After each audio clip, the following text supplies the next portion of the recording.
ધોરણ 10 અને 12ના વિદ્યાર્થીઓને અભ્યાસ પૂર્ણ કર્યા પછી આગળ શું કરવું તેને લઈને ચિંતા હોય છે, ત્યારે કોંગ્રેસના મુખ્ય પ્રવક્તા ડોક્ટર મનીષ દોશીએ પોતે સંપાદિત કરેલી કારકિર્દી પુસ્તકનું વિમોચન કર્યું છે. મુકુલ વાસનિક, અમિત ચાવડા અને તુષાર ચૌધરીની હાજરીમાં ડોક્ટર મનીષ દોશીએ સતત 21મા વર્ષે કારકિર્દીના ઉંબરે નામના પુસ્તકનું વિમોચન કર્યું છે, જેમાંથી વિદ્યાર્થીઓ આગળના અભ્યાસ અને યુનિવર્સિટીની માહિતી મેળવી શકશે. સમગ્ર ગુજરાતની અંદર ધોરણ 10 અને 12 પછી વિવિધ અભ્યાસક્રમો પસંદ કરવા માટે વિદ્યાર્થી વાલીઓ માટે મોટો ચિંતાનો વિષય હોય છે.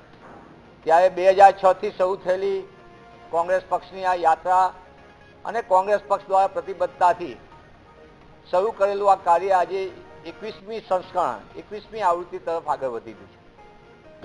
કારકિર્દીના ઉંબરે પુસ્તક, આ પુસ્તકની અંદર 300થી વધુ અભ્યાસક્રમો અને રાજ્યની તમામ યુનિવર્સિટીઓની સરળતાથી માહિતી મળે. એટલે પુસ્તક વાંચવા માટે અને કારકિર્દી પસંદ કરવા માટેની કઈ કઈ પદ્ધતિ હોય, કઈ ચાવી તમે પકડો તો કઈ રીતે તમારી રસ રુચિ પ્રમાણે કારકિર્દી પસંદ કરી શકો, એ તમામ પ્રકારના અભ્યાસક્રમોની વિગતો આપવામાં આવી છે.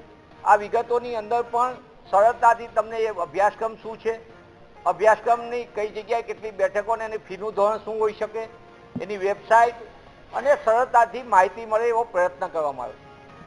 Arts, commerce, science, medical, paramedical courses, engineering, pharmacy સહિતની માહિતીની સાથે સાથે ગુજરાતની અંદર આવેલી શ્રેષ્ઠ સંસ્થાઓ એની પણ વિગતો કઈ રીતે પ્રવેશ મળી શકે એની માહિતી આપવાનો પ્રયત્ન કર્યો છે.